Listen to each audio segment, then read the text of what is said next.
Spider-Man Far From Home trailer has arrived, and we now have all sorts of clues about when this movie takes place, which Marvel characters will survive Avengers Endgame, and who Peter Parker is fighting.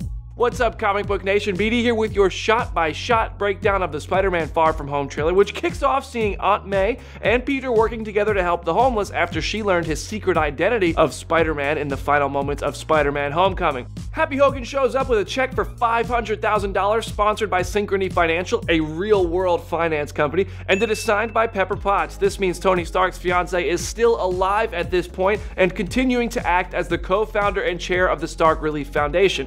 Such a massive donation could indicate that Stark Industries is trying to help others in the wake of Infinity War and Endgame's fallout, and that Tony Stark might be gone. Happy and May get flirty. May has been missing Ben for years, but for Happy Hogan, could he be interested in a relationship as a result of his best friend dying and creating a void after Avengers Endgame? Last we saw Iron Man, he was floating through space with no food or water.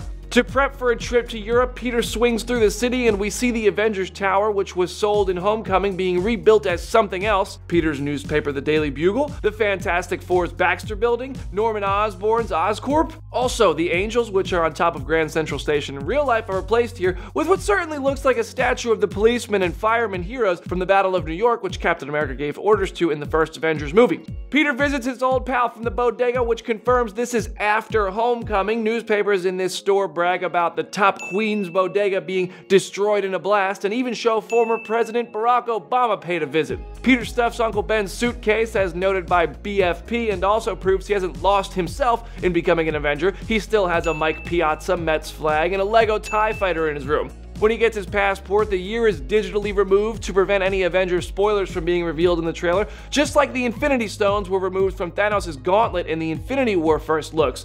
And after stopping in Venice, Nick Fury shows up, pays Peter a visit, and probably brought him a new suit.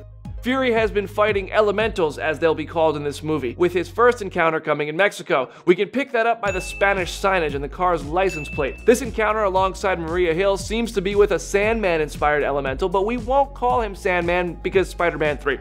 It's worth noting, Nick and Maria were together in Infinity War's post-credit scene. Maybe that's connected. It's not long before Peter encounters a Hydro Man-inspired elemental in Venice, and we get a flash of another, which seems to be a version of Molten Man. Spidey gets a nifty black suit, which is begging for a S.H.I.E.L.D. logo. It seems to be inspired by Spider-Noir, but is actually called a stealth suit. The real question is, why is Nick Fury relying on Spider-Man with an issue that threatens the entire world? Are heroes like Captain America, Thor, Captain Marvel, and Iron Man all unavailable after Avengers Endgame?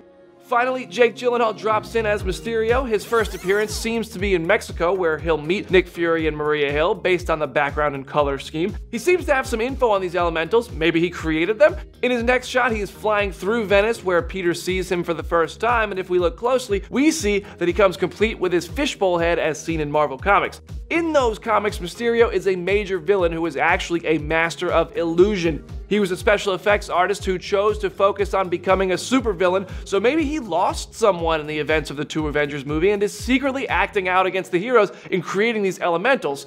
He is already stealing the looks of Thor and Iron Man, and his powers look like Doctor Strange's when he uses the Time Stone, so he might just be ripping off looks from those heroes he's seen and using illusions to make his powers seem real. The Tower Bridge sequence in London could be the climax of Far From Home because the wide shot of it shows a few different elements seemingly combining into one big force with at least water, electricity, and fire present already. What Easter eggs and references did you catch in Spider-Man Far From Home's first trailer? Drop them in the comment section or send them my way on Twitter at BrandonDavisBD. And be sure to follow our Comic Book Now Facebook page for more awesome updates just like this one.